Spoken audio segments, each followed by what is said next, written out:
Bienvenue dans Radio Résistance Démocratie, épisode numéro 8. Aujourd'hui, je vais vous parler d'un roman que j'aime beaucoup. Et je voulais vous en parler parce que, à le lire, on constate énormément de similitudes entre le roman, qui se situe dans un contexte totalitaire, hein. Donc c'est 1984, de George Orwell, et notre époque qui reprend énormément de codes que vous trouvez dans ce roman. Alors il est intéressant parce que finalement, en tout cas, les personnes qui aiment la littérature ont un consensus pour dire que ça renvoie effectivement à la description du régime soviétique, hein, de l'époque, où il s'agissait d'un régime particulièrement cruel, hein. Où bien voilà, hein, des gens partaient dans des camps de concentration, où le communisme régnait, hein, et socialisait tout, où il y avait une grande pauvreté, beaucoup d'alcoolémie, où les oppositions n'étaient pas tolérées et éliminées. Bon, bah voilà, 1984 de George Orwell, il se situe avec cette référence historique-là comme contexte à l'intérieur de l'œuvre. Et donc, j'invite vraiment chacun des membres de l'émission, chacun des auditeurs à le lire, hein, ou à le relire, parce que, voilà, ils y verront plus clair, je crois, sur notre époque, et je vais détailler quelques points, peut-être pour vous donner envie de le lire ou de le relire, et puis pour dénoncer un peu ce qui se passe en France ces derniers temps, soit 2020, 2021, donc l'ère de la Macronie, hein. Et donc on va voir ces points de convergence là et on verra que voilà, c'est rigolo autant que dramatique. Le premier concept qu'on trouve chez Orwell dans cet ouvrage, c'est le concept de double pensée. Alors vous percevez toutes les mesures et directives contradictoires que le gouvernement ne cesse de prendre. C'est du Orwell et ça s'appelle dans le roman le double pensée, à savoir dire tout et son contraire, puis choisir selon l'intérêt du moment. Si vous dites tout et son contraire, vous ne pouvez avoir que juste à la fin, puisque vous couvrez tout le spectre des possibilités. Alors, dans le roman d'Orwell, le double pensée, c'est pas simplement ça, c'est aussi la capacité de faire abstraction, de rejeter à l'inconscient ces contradictions, vous voyez. Et je crois que notre époque y arrive assez bien. Comment ?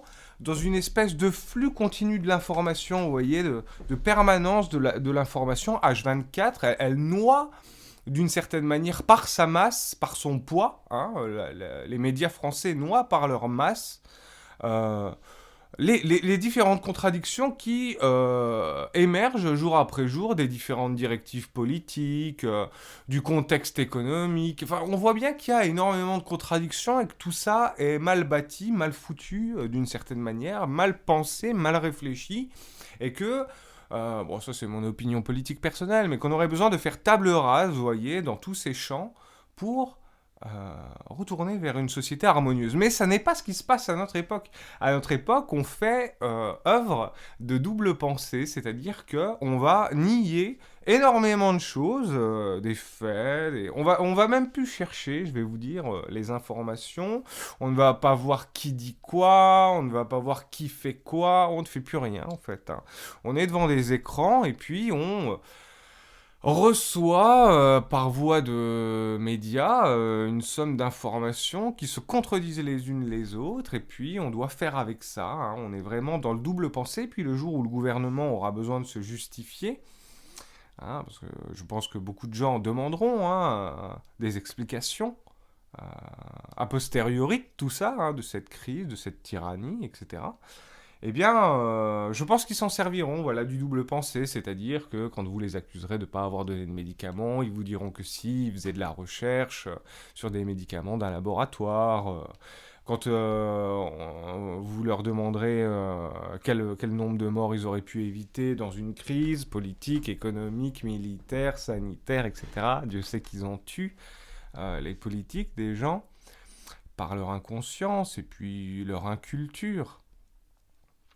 Eh bien, voilà, quand vous les mettrez face à leurs contradictions, d'une certaine manière, ils feront œuvre aussi de double pensée. Donc on a du double pensée un petit peu partout, on en a dans les médias avec des contradictions qui se cumulent sans s'expliquer, vous voyez, il n'y a plus aucun lien qui est tissé à l'intérieur même de l'information dans les médias, ce qui fait que chaque information est isolée l'une de l'autre. Hein. Je pourrais vous parler de cataclysmes de mort dans un village noyé sous une vague de 6 mètres, et puis vous parler juste après de Paris OM, et vous dire attention, 1-1, on y va les gars, c'est bon.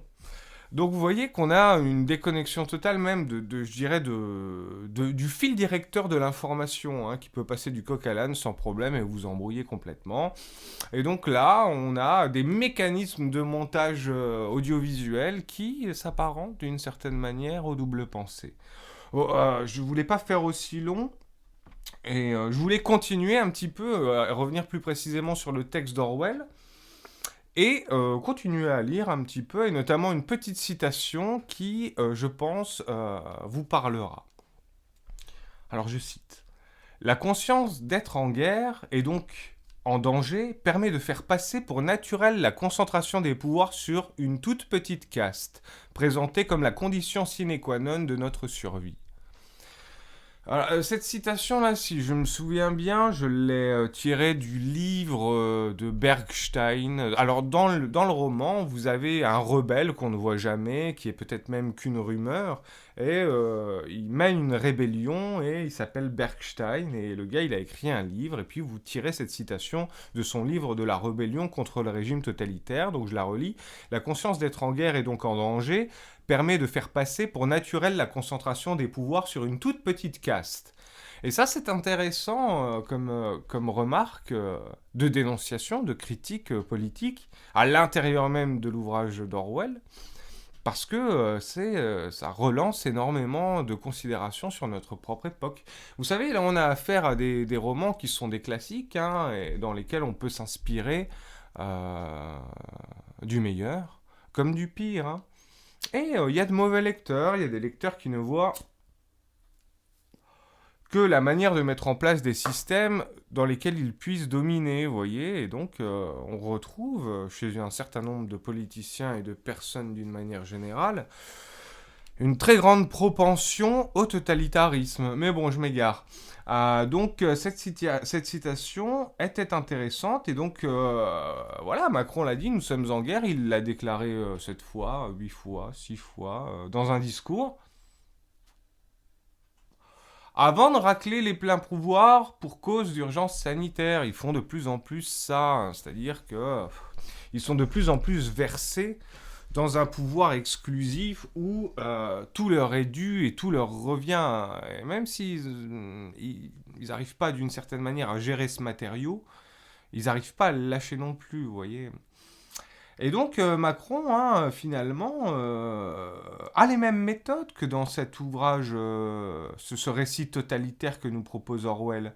Donc pour nous, ça a aussi été l'entrée d'une certaine manière dans une forme de dictature. Les parlements ont été neutralisés, les lois sont dictées par décret unilatéral émanant directement de la dictature, et celle-ci est composée de 5 hommes, ceux notamment qui ont écrit le décret hein, dictatorial, totalitaire, le 2020-1310.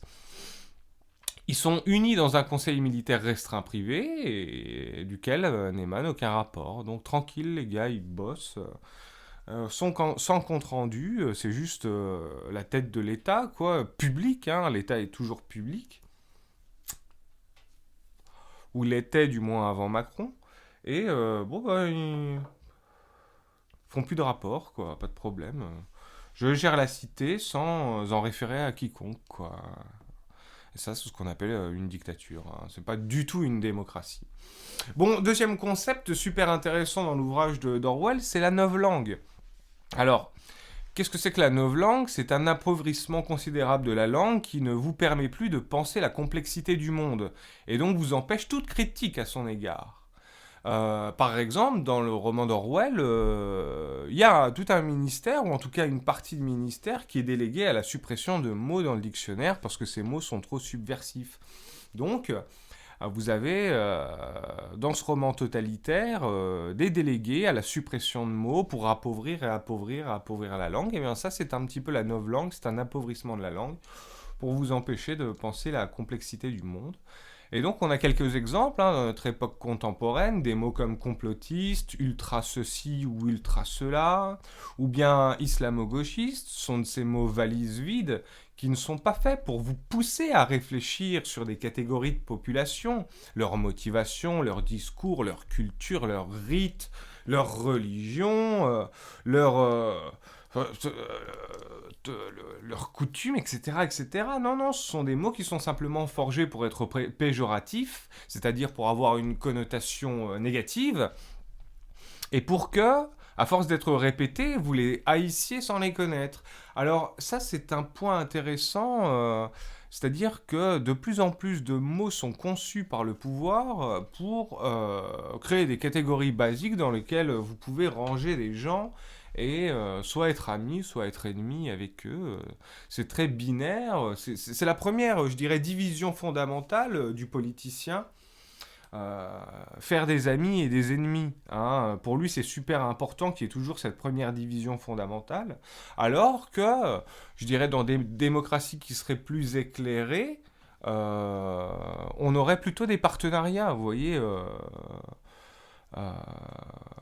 une certaine forme d'harmonie dans les décisions, avec beaucoup de débats, beaucoup de conversations, beaucoup d'apaisement. Ça n'est pas du tout ce que fait le pouvoir macronien en 2021. Il concentre tout sur lui, il n'en discute pas, il n'émane pas de rapport. Et puis il insulte les gens, complotistes, ultra-gauchistes, ultra-droitistes. Est-ce que ça se dit? Probablement. Ou ça pourrait, de toute façon, dans ce contexte. Et donc, voilà, vous avez beaucoup de novlangue, c'est-à-dire que vous avez un appauvrissement des mots.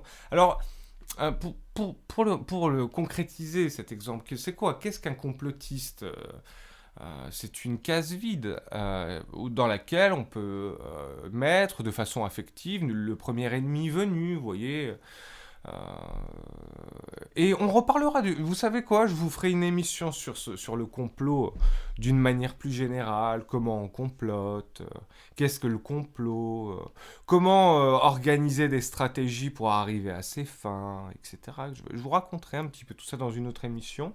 Bon, revenons à notre texte, la novlangue, donc la suppression des mots, la création de cases vides pour perturber les gens, pour les emmener dans des réalités que les mots ne que les mots couvrent imparfaitement, que les mots ne couvrent plus, qu'un manque de mots empêche de conscientiser.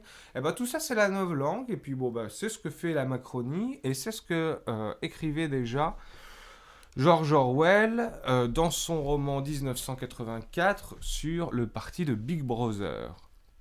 Donc, parti, régime totalitaire par excellence. Euh, troisième part intéressante du roman d'Orwell, euh, c'est la guerre qui est instituée. Donc dans le roman, vous avez trois blocs, l'Occitanie, je crois, l'Eurasie et l'Estasie. Et donc, Big Brother monte, si vous voulez, toujours un de ces trois blocs contre les deux autres. Il faut que la guerre soit permanente, parce que la guerre permanente, parmi les populations et les territoires, assure la paix aux tyrans. D'où la phrase guerre et paix, ou la guerre et la paix, vous voyez, parce que la guerre perpétuelle assure, donc je le redis, la paix au tyran. Il peut être tyrannique autant qu'il veut en assurant des guerres ailleurs, en divisant constamment, en retournant les gens les uns contre les autres. Eh bien, un des blocs, je dirais, intéressants à ma lecture de 1984, c'est la haine de l'étranger qui ressortit de ces paragraphes sur les guerres. Donc le roman le dit bien, jamais ces populations ne se rencontreront. Pas plus que pour une part non négligeable d'entre vous qui critiquez les musulmans, vous ne fréquentez les musulmans, par exemple. En fait, la plupart d'entre vous ne connaissez rien à la religion musulmane, et certains musulmans aussi, et vous n'en connaissez, voilà, vous n'en connaissez pas non plus grand-chose sur celle des autres, hein. Mais vous les haïssez quand même, c'est normal. Le téléécran et sa propagande vous invitent chaque jour à haïr l'étranger, ce qui vous permet de vous décharger instinctivement de vos colères et frustrations liées au pouvoir d'un tiers sur le plus faible, celui qu'il vous a choisi, celui qu'il vous glisse sans cesse à l'oreille. Dans vos médias, c'est le musulman. Ils aiment beaucoup critiquer les musulmans. Euh, bon. Euh, et quand ça vous plaira plus, ben, ils changeront de population, hein. Demain, ça pourra être les Chinois, les Russes, les Belges, pourquoi pas, les Allemands. Peut-être qu'on peut réveiller chez vous d'archaïques haine envers certains peuples. Alors, bref, en tout cas, dans la dictature d'Orwell, vous avez toujours un bloc contre les deux autres et la guerre permanente en vous soufflant comme ça des ennemis à combattre. Et les gens sont ravis de les combattre, vous voyez. Et puis l'ennemi peut changer du jour au lendemain. Avec le concept de double pensée, on ne s'aperçoit pas en fait qu'on change d'ennemi. Bon, bah, c'est vraiment du contrôle de la pensée dans Orwell, c'est très très totalitaire. C'est une immersion dans votre vie privée et même dans votre cognition. Et c'est ce que font les politiciens et les médias à l'heure actuelle. Donc ils filent du mauvais coton. Très honnêtement. Et donc quand vous serez lassé d'haïr spontanément les Eurasiens, entre parenthèses les musulmans par exemple, alors on switchera comme dans le roman et on vous fera haïr les Estasiens. La Russie de Poutine, dont vous ne connaissez strictement rien non plus, puisque la plupart d'entre vous n'est jamais allé en Russie, ni n'a jamais croisé aucun Russe de sa vie, mais on vous a déjà pleinement prédisposé à les haïr. Bon, faut dire qu'ils ont une histoire de la dictature, hein, du totalitarisme, de la tyrannie. D'autres fois, ils ont des paroles sages, hein. Les Russes sont pas des idiots, hein, si vous voulez mon point de vue, et il faut les étudier aussi plus. Créer des relations fraternelles avec les peuples, diplomatiques, et tout va bien, quoi. Il n'y a pas besoin de se battre, hein. Bon, un autre point dans le roman d'Orwell que j'adore, c'est le ministère de la vérité avec un grand V. Donc, dans le roman d'Orwell, le ministère de la vérité est chargé de falsifier en permanence toutes les archives historiques pour donner perpétuellement raison, a posteriori, au présage de Big Brother et pour réécrire l'histoire de sorte à ce que tout coïncide avec la doctrine du parti. C'est bel et bien la charge, dorénavant, des décodeurs et autres services de propagande qui sont toujours à la charge de déconstruire tout ce qui dépasse du récit officiel du pouvoir. Putain, les décodeurs, vous êtes en fait des collaborateurs qui biaisaient l'information, qui repassaient après sans savoir vous-même de quoi vous parlez, avec des arguments très tranchés, souvent de l'argumentation sophiste. Beaucoup de novlangues hein, et d'écriture subjective. Bref, vous êtes les assassins du journalisme, hein, les décodeurs. Bon, c'était un petit pic lancé directement. Je retourne à mon texte. Et si, comme moi, vous avez eu l'occasion de lire ce type de propagande, donc les décodeurs par exemple, vous apercevrez que même lorsqu'ils défakent des choses comme justes, c'est-à-dire qu'ils desservent le pouvoir, tout est écrit de sorte à décrédibiliser l'information juste, par d'autres éléments rhétoriques quand même. Le titre surtout, beaucoup ne lisent que ça, beaucoup de lecteurs de presse, est écrit de sorte à décrédibiliser l'information juste parce qu'elle nuit au pouvoir. Ces organismes sont le ministère de la vérité de la Macronie chargé de réécrire tout pour le couler dans son sens. Et ça c'est profondément totalitaire. Donc, certaines formes de médias en 2020, là, 2021, participent directement du totalitarisme qui se met en place. Ça, c'est assez inquiétant, hein. Et il va falloir revenir et discuter des conditions de la production de la presse.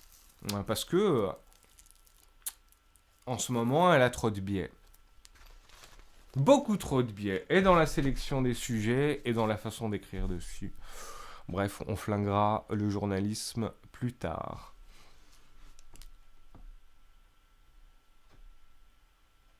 Donc, chez Orwell, hein, puisque vous avez, je l'ai dit en début d'émission, une référence directe au stalinisme, au léninisme,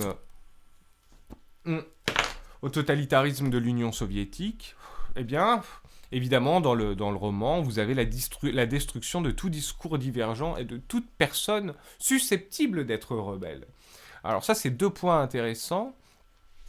Alors, et pour créer directement le pont, la censure sur Internet, chez nous, aujourd'hui, là, maintenant, tout de suite, est radicale. C'est-à-dire que des personnes se font supprimer leurs vidéos, souvent lorsqu'elles sont en pleine montée, vous voyez. C'est-à-dire que, bon, moi, je peux dire n'importe quoi, hein, sur cette chaîne, j'ai que 20 vues. Vous voyez, je ne suis pas un problème social majeur. Mais le jour où cette émission fait 300 000, 600 000, 1 million de vues, ou d'entendus plutôt, puisque c'est une émission radio. Moi, j'ai pas des viewers, j'ai des herders, vous voyez.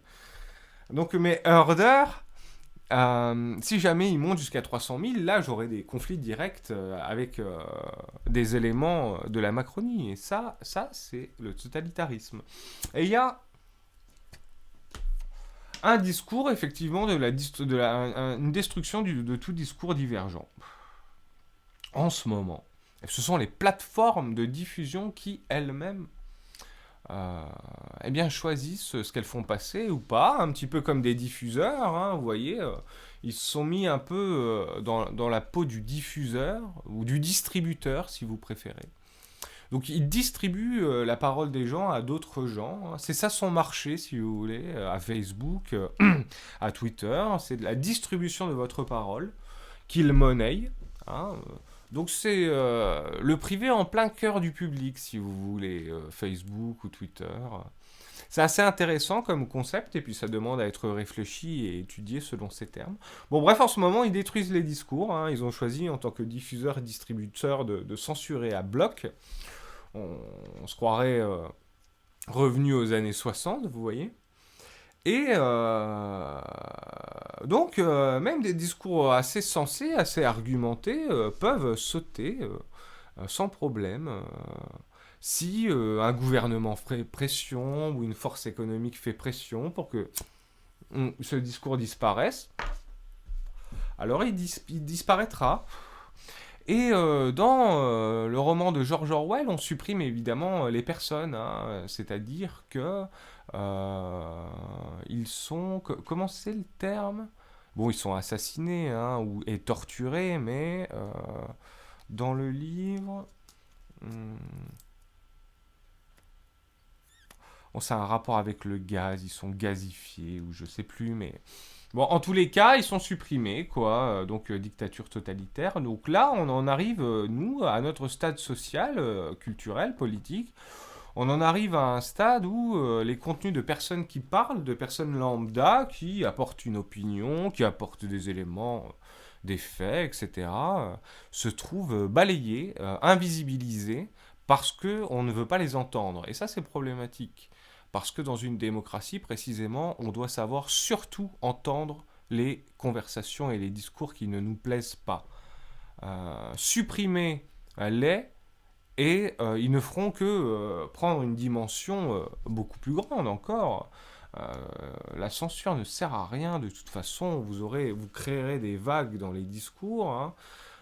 Il y aura des gens qui seront moins entendus à un moment donné qu'un autre, mais ça c'est pas grave parce que eh bien, les gens toquent sur le fond du discours, quoi. Et même si vous supprimez quelqu'un, ce qu'il aura dit restera dans les mémoires de toute façon, s'imprimera. Donc, vous pouvez bien censurer des personnes de la cité qui donnent leur avis critique, quitte à ce qu'il puisse y avoir des éléments faux, vous n'arrêterez pas cette pensée en les censurant, ni même la capacité de la population à y réfléchir en les censurant. Bon bref, vous vous trompez en voulant censurer, ça c'est mon point de vue. Alors, la surveillance totale et généralisée dans Orwell, eh bien, nous, on en prend aussi le chemin. Est-ce que... ouais, je veux pas que l'émission soit trop longue, donc je surveille le chrono. Donc la surveillance totale est généralisée. Donc toutes les mesures prises ces dernières années vont dans ce sens. On doit bien le dire. Drone pour espionner, pour survoler la rue, ou pour regarder chez vous, pourquoi pas, caméra de ville, reconnaissance faciale, passeport, sanitaire. Vous savez que en Union soviétique, sous le joug du totalitarisme, ils avaient un passeport intérieur aussi. On vous l'avait déjà dit. Donc voilà, hein, les analogies d'histoire sont intéressantes. C'est pour ça que c'est intéressant de faire de l'histoire. Vous voyez, qu'est-ce qui se passe? Avec votre passeport sanitaire, vous voulez nous mettre un passeport intérieur comme en Union soviétique? Vous rigolez, les gars, ou quoi? Bon, passons. Ordinateur et téléphone équipés de caméras et de micros, dont on sait que certaines industries captent ce que vous dites à votre insu. Voilà, des critères qui renvoient à ce qu'on appelle dans Orwell le téléécran. J'adore ce mot. Le téléécran, c'est-à-dire un écran qui diffuse en permanence de la propagande et que les employés ne peuvent pas éteindre, mais qui surtout filme vos moindres faits et gestes, où que vous soyez, afin de surveiller votre moindre faux pas. Donc on entre dans une espèce de névrose de l'hypersécurité, alors que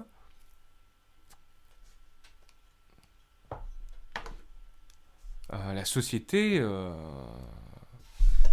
est apaisée ou peut s'apaiser très facilement, quoi. Donc c'est une augmentation aussi du stress, d'une certaine manière, de l'angoisse. Mm. Des dirigeants, de tout suréquiper, de voir ce que fait tout le monde tout le temps. C'est aussi une manière de capter des éléments à vendre de votre vie, c'est-à-dire que on va vous vendre du temps d'antenne quand vous rentrez après le travail, on va vous surfer de telle heure à telle heure, donc on va cibler la publicité sur ses horaires, etc., etc. Euh, et c'est une forme de conditionnement aussi cet échange, je dirais, euh, d'un média qui s'adapte de vous qui vous adaptez aux médias, donc vraiment une relation télé-écran à travers de laquelle le pouvoir vous contrôle d'une certaine manière. Euh, donc on a vraiment beaucoup de propagande télévisuelle, vous la recevez, et puis bon, ben, beaucoup d'entre vous peuvent pas s'en passer parce qu'en fait, finalement, c'est le seul flux permanent d'informations que vous ayez. Donc, vous comptez dessus, mais c'est pas nécessairement le plus objectif, justement parce qu'il est permanent. Quand on parle tout le temps, sans cesse, on raconte des conneries, quoi. Et puis, donc voilà, notre société s'enfonce aussi dans une espèce de surveillance totale et généralisée qui est malsaine parce que euh, hmm, d'une manière générale, la société est assez civilisée, euh, avec plein de contre-exemples à l'appui, mais la société est assez civilisée, hein. Donc, le pouvoir a peur et le pouvoir le montre en achetant du matériel de guerre contre la population, des armes chimiques, des grenades, des balles semi-létales, donc semi-mortelles. Vous semi-vivez hein, après avoir pris une balle comme celle-là. C'est intéressant comme concept, on n'y réfléchit pas, hein. Ce sont aussi des mots de novlangue, vous voyez, semi, bon bah c'est que la moitié, bon bah si c'est que la moitié ça va. Mais quand on parle de mort, la moitié d'une mort c'est quand même beaucoup. Bon voilà ce que la critique un peu plus éloignée des médias traditionnels peut vous faire entendre, hein. Il y a des choses comme ça que vous ne devriez pas laisser passer. Mais revenons donc au roman d'Orwell. Et une des pierres angulaires aussi de cette dictature totalitaire comme on n'en imaginait pas, jusqu'à la Macronie, c'est la règle de distanciation sociale et physique. Alors ça c'est très prégnant dans le roman d'Orwell. Et voilà, toutes les relations sociales sont étroitement surveillées afin qu'il n'y ait pas de coalition contre le pouvoir. De même, nous suivons vos cas contacts, c'est-à-dire le réseau que vous fréquentez si vous vous prêtez au logiciel qu'ils inventent. Vous ne pouvez plus vous rassembler à plus de 6. Vous n'avez pas le droit de vous toucher, pas de droit de vous embrasser, pas le droit de vous prendre dans les bras. Les gars sont fous. Vous êtes réduit à un individu cellulaire, seul, isolé, car ainsi vous êtes plus facilement influençable et manipulable. Il n'y a plus que vous, le téléécran, qui vous parle et à qui vous parlez, qui vous dicte par le haut les exigences du pouvoir, jour après jour, et voilà. Mm. Régime de la tyrannie totalitaire telle que décrite dans 1984 d'Orwell. Et que vous contemplez dans votre société du 21e siècle. Mais bon, l'histoire n'est pas terminée, hein, et je suis persuadé que des changements de régime auront cours comme ils ont eu cours au 20e et au 19e siècle, mais dans un sens qui soit propre au 21e. Je crois qu'il y a beaucoup d'avancées à faire. Beaucoup d'avancées à faire. Et donc, un dernier point, un dernier thème que je voulais soulever, c'est la délation généralisée et l'autocontrôle dans 1984. Et c'est ce qui s'est passé pendant le confinement. Hein. Les appels à la police pour dénoncer un voisin qui sortait ou qui recevait des amis ont littéralement explosé, d'après la presse. Donc, vous restez enfermé, vous, je dirais, concentrez une frustration, et cette frustration, vous la faites sortir sur un tiers, le plus proche, celui que vous voyez, qui est en train de profiter d'un droit que vous ne vous donnez pas, à savoir le droit de sortir. Et qu'est-ce que vous faites ? Par vengeance sur la personne qui sort, vous appelez la police pour dire « Mon voisin est dehors ». Mais vous rigolez ou quoi ? Il faut se calmer avec le téléphone, les gens. Se calmer avec le téléphone. D'accord ? Et on n'appelle pas la police pour n'importe quoi. Si votre voisin est dehors et qui respire, qui profite de la vie, vous appelez pas les flics, quoi. Vous voyez que vous avez intégré quand même une espèce de tyrannie totalitaire qui vous fait condamner votre prochain, quoi. Et ça, pour ceux qui sont religieux, vous devriez y réfléchir par deux fois parce qu'on ne condamne pas son prochain de façon aussi légère. Bon, je vais pas faire mon moralisateur, mais bon, je vais plutôt conclure. Je vais terminer cette émission pour aujourd'hui. Donc j'aurai beaucoup d'autres exemples à citer, et je vais en citer un dernier avant de finir. J'en oublie, quoi, hein, très sincèrement, mais bon. Quand Orwell a écrit cette fiction, il se l'est imaginé comme la dictature la plus cauchemardesque qui puisse arriver à une civilisation, comme la déshumanisation totale de l'humanité. Nous, qui disons que la Macronie est un régime totalitaire extrêmement dangereux, pesons bien nos mots. Nous ne disons pas cela pour le fun, pour faire sensation. Au contraire, nous sommes particulièrement inquiets. Car de fait, les 2 tiers des conditions de la doctrine totalitaire du roman sont déjà remplies ou en voie de remplissement dans la vraie vie. Là, on n'est pas en semi, on est aux 2 tiers, là, vous voyez. Et donc, on s'achemine vers ce type de régime totalitaire, contrôlé par les médias, avec une pensée unique, avec la suppression des opposants. Et donc, vous devriez y réfléchir et voir quel modèle politique vous satisfait. Celui-là, à mon avis, pas sûr, hein, en tout cas lorsqu'il en viendra à ces étapes suivantes logiques. Vous rirez, moi. Hein. Mais bon, j'ai dit que je faisais pas mon moralisateur. J'aimerais juste donc dire une dernière chose sur ce texte. Donc le parti de Big Brother, donc parti totalitaire, a une doctrine qui est affichée partout, je crois, hein, comme le portrait de Big Brother. Et cette doctrine